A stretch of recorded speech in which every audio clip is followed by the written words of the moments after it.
राधे राधे। जय जय श्री राधे। श्री हरिवंश राधा वल्लभ लाल की जय हो। सभी संतों हरिभक्तों की जय हो। पूज्य गुरुदेव महाराज की जय हो। श्रीमद् भागवत ग्रंथ की जय हो। डोंगरे जी महाराज की जय हो। जय श्री राधे। बहुत बहुत स्वागत है आपका हमारे चैनल में, जहाँ पे हम श्रीमद् भागवत की कथा का श्रवण कर रहे हैं और हम चतुर्थ स्कंद की कथा का श्रवण कर रहे हैं, जिसमें ध्रुव जी की कथा हम कल सुन रहे थे। और कैसे हमने सुना कि ध्रुव जी अपने पिता की गोद में बैठना चाहते थे, पर सुरुचि ने उन्हें बैठने नहीं दिया और कहा कि जाओ पहले मेरी कोख से जन्म लो। और यह सुनकर वह बहुत दुखी हुए, माता के पास गए। सुनीति माता ने उन्हें बहुत अच्छे से समझाया और आज हम सुनेंगे कि आगे, इससे आगे सुनीति माता कैसे अपने बेटे को, अपने बच्चे को समझाएंगी और बताएंगी कि प्रभु ही सारे जो भी इस संसार में हो रहा है वो सब प्रभु की कृपा से हो रहा है और प्रभु ही उसका बेड़ा पार लगाएंगे। जय हो। बहुत दिव्य कथा चल रही है, लेकिन दिव्य कथा शुरू करने से पहले हम श्लोक का श्रवण कर लेते हैं, अपने प्रभु को याद कर लेते हैं। जय श्री राधे। सच्चिदानंद रूपाय विश्वोत्पत्त्यादि हेतवे तापत्रय विनाशाय श्री कृष्णाय वयं नुमः। जय श्री राधे। उन सच्चिदानंद भगवान श्री कृष्ण को हम सब वंदन करते हैं। जय हो। जय श्री राधे। तो उनकी माता ने उनसे कहा कि जो कुछ भी मांगना है वो ठाकुर जी से ही मांगो। जय हो। उन्होंने कहा, बेटे भगवान तुझ पर कृपा करेंगे, तुझे प्रेम से बुलाएंगे, गोद में भी बिठाएंगे। तेरी ही नहीं, जीव मात्र के सच्चे पिता तो परमात्मा ही हैं। मैंने तुझे नारायण को सौंप दिया है। जो पिता तेरा मुख तक नहीं देखना चाहता, उसके घर में पड़ा रहना निरर्थक है। इस घर में तू रहेगा तो तेरी सौतेली माता तुझे हमेशा कष्ट देती रहेगी, किंतु रोना नहीं, अन्यथा मुझे भी दुख ही होगा। तेरी विमाता ने तुझे वन में जाने के लिए कहा है, यह ठीक ही है। इसमें तेरा ही कल्याण है।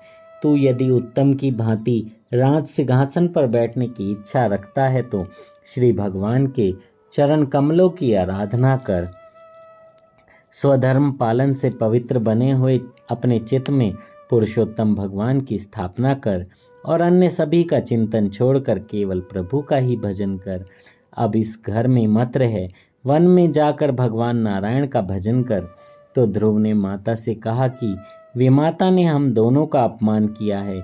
इस घर में ना तो मेरा सम्मान है और ना ही आपका। क्यों ना हम दोनों ही वन में जाकर प्रभु का भजन करें। सुनीति ने इस पर कहा, बेटा मैं तो स्त्री हूँ, मेरे पिता ने तेरे पिता को मेरा दान किया है, मुझे उनकी आज्ञा में रहना है। चाहे मेरा पति मेरा अपमान ही क्यों ना करे, मुझसे पति का त्याग नहीं हो सकेगा। तू स्वतंत्र है, मैं परतंत्र हूँ। मुझे तो मेरी सौत की भी, जो मेरे पति की प्रिय पत्नी है, सेवा करनी है। मैं तुझे अकेला तो नहीं भेज रही हूँ, मेरा आशीर्वाद हमेशा तेरे साथ है। परमात्मा तुझे अपनी गोद में बिठलाएंगे। जब तू मेरे गर्भ में था, उस समय जिन्होंने तेरी रक्षा की थी, वे वन में भी तेरी ही रक्षा करेंगे। जय हो। देखिए, गर्भ में जब बच्चा रहता है तो उसकी रक्षा सिर्फ प्रभु ही करते हैं। वहाँ पर हजारों करोड़ों यातनाएं सहने के बाद ही बच्चा बाहर आता है और आप उसे कुछ भी प्रोटेक्शन अपनी तरफ से नहीं दे सकते। सिर्फ आप अपने आप का ही ध्यान रख सकते हैं ताकि बच्चा सुरक्षित रहे, लेकिन असली रक्षा तो प्रभु करते हैं, क्योंकि उस समय उसके अंदर ना कोई छल होता है, ना कपट होता है, ना ही कोई भावना होती है। वो बस आंख मूंदे सोते सोते प्रभु को ही याद करता रहता है और प्रार्थना करता है कि प्रभु इस नरक से मुझे निकालो, इस जगह से मुझे बाहर निकालो, मैं यहाँ पर घुट रहा हूँ। लेकिन प्रभु, और वो कहता भी है मैं बाहर आया तो प्रभु आपका भजन करूँगा, लेकिन बाहर आने के बाद फिर वही माया, फिर वही परिवार, और इन्हीं सब में वो उलझ कर फिर सब भूल जाता है। लेकिन गर्भ में बहुत कष्ट सहना पड़ता है और प्रभु ही हमारी वहाँ पर रक्षा करते हैं। जय हो। अतः तू वन में जा, परमात्मा की वहाँ पर आराधना कर, मेरे नारायण तुझे अपनी बाहों में समा लेंगे। किंतु ध्रुव को अब भी डर लग रहा है, तो सुनीति पुत्र से कहती है, तू अकेला नहीं है, मेरे नारायण तेरे साथ ही हैं। जीव यह अनुभव नहीं करता कि भगवान उसके साथ ही हैं, किंतु जीव मात्र के सच्चे मित्र तो नारायण ही हैं। भगवान यह नहीं देखते कि अमुक व्यक्ति धनिक है या गरीब, शिक्षित है या अशिक्षित, छोटा है या बड़ा। भगवान तो यही देखते हैं कि इस जीव के हृदय में मेरे लिए प्रेम है या नहीं। प्रभु को प्रेम से पुकारोगे तो वे दौड़ते हुए चले आएंगे। अपने दुख की कथा प्रभु से तुम एकांत में ही कहना। प्रभु को मनाओ, उनसे कहो कि मेरे पाप का स्वभाव छूट नहीं पाता है, कृपा करो, वे तुम्हारी प्रार्थना सुनेंगे। ध्रुव ने पूछा, माता मुझ जैसे अबोध बालक को भी क्या भगवान मिलेंगे? ध्रुव को समझाते हुए सुनीति जी ने कहा, हाँ बेटे, तुझे अवश्य मिलेंगे। दिल लगाकर भगवान का भजन करना। भगवान तो भावना के भूखे हैं। ईश्वर को जो प्रेम से पुकारता है उसके समक्ष वे प्रकट होते हैं। बिना आतुरता के तो भगवान नहीं मिलते। आर्त होकर आरती करो। उपनिषद में ईश्वर ने कहा है कि यह जीव मेरा पुत्र है, अमृतस्य पुत्रः। मैं तो जीव को गोद में बिठाने के लिए तैयार हूँ, किंतु वही मेरे पास नहीं आता। श्रीनाथ जी ने एक हाथ ऊपर उठाया हुआ था। उसे देखकर एक वैष्णव ने उनसे पूछा, आपने यह हाथ ऊपर क्यों उठा रखा है? तो श्रीनाथ जी ने उत्तर दिया कि मेरे सभी बालक मुझे भूल गए हैं। मैं एक हाथ ऊपर उठाकर रोज उन्हें बुलाता हूँ, किंतु वे मेरे पास आते ही नहीं। सुनीति ने कहा, बालक मेरी तो वंदना कर रहा है, किंतु विमाता की भी वह सद्भाव से वंदना करे तो उसका कल्याण होगा। किसी के प्रति द्वेष रखकर ईश्वर की आराधना नहीं की जा सकती और ऐसी आराधना सफल भी नहीं होती। सुरुचि के प्रति मन में यदि यह अरुचि कुभाव रखकर जाएगा तो नारायण का ध्यान नहीं कर सकेगा। वह बार बार रुचि के बातों को ही सोचता रहेगा। सुनीति ने ध्रुव को समझाया, तू मेरा सयाना पुत्र है। अपने पूर्व जन्म के फल के कारण तुझे अपमान सहन करना पड़ा है। किसी जन्म में तूने अपनी विमाता का अपमान किया होगा, अतः इस जन्म में उसने बदला ले लिया। लाभ हानि, सुख दुख, मान अपमान आदि सब कुछ पूर्व जन्म के कर्मों का फल है। ज्ञानी उसे हंसते हुए सह लेते हैं और अज्ञानी रोते हुए। जैसे बीज बोया होगा वैसा ही फल मिलेगा। बेटे, तू अपने मन में कुछ भी नहीं रखना। तेरी विमाता तेरे पिता को प्यारी है, तू क्या उसे प्रणाम नहीं करेगा? तूने जिस प्रकार मुझे प्रणाम किया उसी प्रकार अपनी उस विमाता को भी प्रणाम कर जो तेरे पिताजी को प्रिय है। जो तू मुझे प्रणाम नहीं करेगा तो मैं भी तो तुझे आशीर्वाद दूंगी, किंतु तेरी विमाता तो तेरे प्रणाम करने पर ही आशीर्वाद देंगी। उनकी वंदना करके तू जाएगा तो जल्दी भगवान प्रसन्न होंगे। सभी के आशीर्वाद लेकर वन में जाएगा तो परमेश्वर जल्दी कृपा करेंगे। जिसने बालक का अपमान किया उसी सुरुचि की वेदना करने के लिए अपने पुत्र को सुनीति भेज रही हैं। धन्य है सुनीति, ऐसी सुनीति जिसके भी घर में होंगी वहाँ कली नहीं आ सकता। 5 वर्ष का बालक ध्रुव कुमार विमाता सुरुचि की वंदना करने लगा।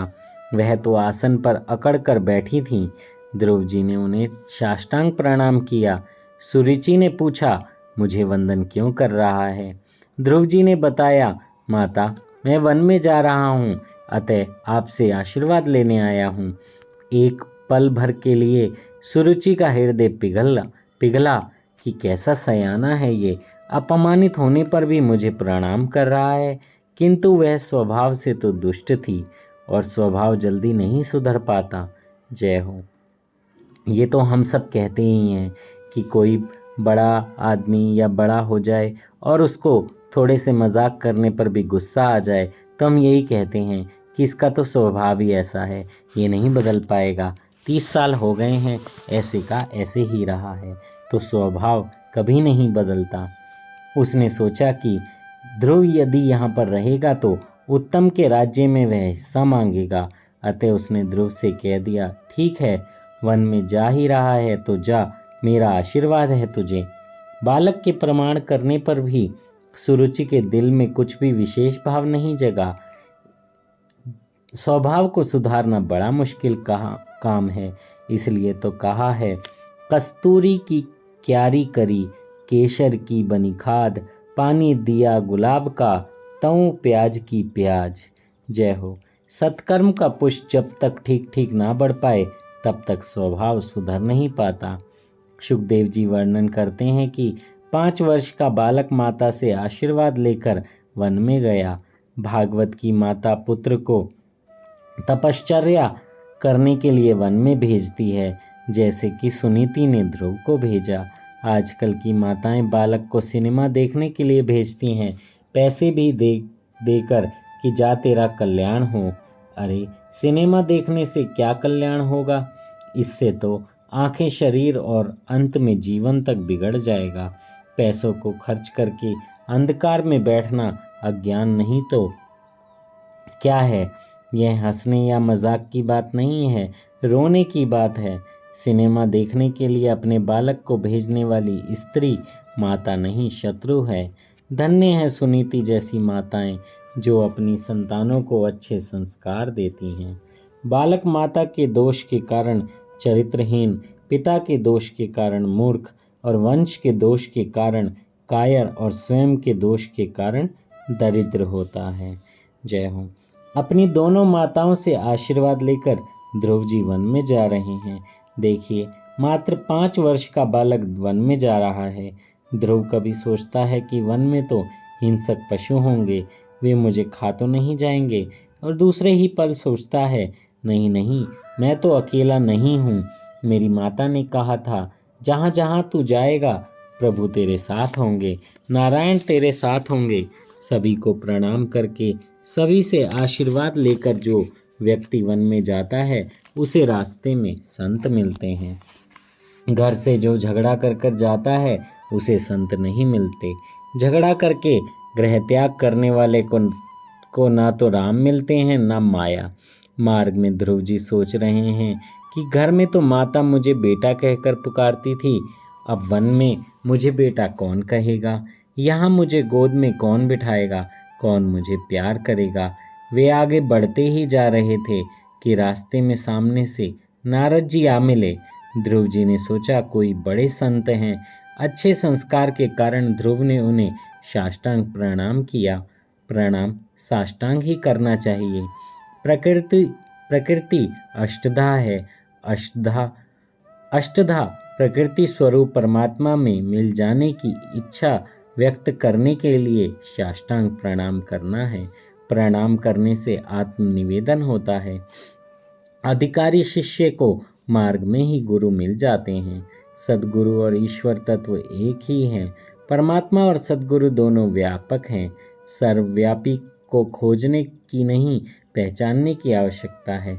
बालक की विनम्रता से नारद जी प्रसन्न हुए। उनका संत हृदय द्रवित हुआ।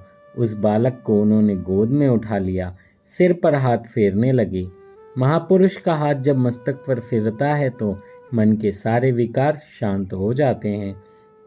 ध्रुव को लगा कि अपनी माता के आशीर्वाद से यहाँ मार्ग में एक और माता मिल गई। जन्मदाता माता बालक को स्तनपान करा के पुष्ट करती है, तो गुरु रूपी माता हमेशा के लिए स्तनपान छुड़ाती है, अर्थात जन्म मृत्यु के चक्र से मुक्त कराती है, मोक्ष दिलाए। अतः फिर कभी जन्म लेकर स्तनपान करना ही ना पड़े। स्तनपान कराने वाली माता श्रेष्ठ है या स्तनपान छुड़ाने वाली? स्तनपान छुड़ाने वाली माता गुरु ही श्रेष्ठ है। गुरु तो कहते हैं बेटा तुझे मैं ऐसा उपदेश दूंगा कि फिर कभी स्तनपान करना ही नहीं पड़ेगा। नारद जी ने पूछा, बेटे तू कहाँ जा रहा है? ध्रुव जी ने कहा, भगवान के दर्शन के लिए मैं वन में जा रहा हूँ। मेरी माता ने बताया कि मेरे सच्चे पिता तो भगवान नारायण हैं। मैं उन्हीं की गोद में बैठने के लिए जा रहा हूँ। ध्रुव जी की बात सुनकर नारद जी ने उनकी परीक्षा लेनी चाहिए। सद्गुरु परीक्षा लेने के बाद ही शिष्य को उपदेश देते हैं। नारद जी ने उनसे कहा, अरे अभी तो तुम बहुत छोटे हो, बच्चे हो, खेलने कूदने की अवस्था है, प्रभु का जाप करने के लिए नहीं। मेरा विचार है कि साधारण पुरुषों के लिए ईश्वर को प्रसन्न करना बड़ा ही कठिन कार्य है और तुम जिनकी कृपा की इच्छा कर रहे हो वे तो दुराराध्य हैं। बड़े बड़े ऋषि कई जन्मों तक उनकी आराधना करते हैं, फिर भी उन्हें नहीं मिल पाते। वे भगवान का मार्ग ढूंढते हैं किंतु जान नहीं सकते। तू बड़ा होकर पहले कई प्रकार के सुखों का उपभोग कर वृद्धावस्था में निवृत्त होकर वन में चले जाना, तब शांति से भजन करना, राम नाम जपना, भगवान का दर्शन कर लेना।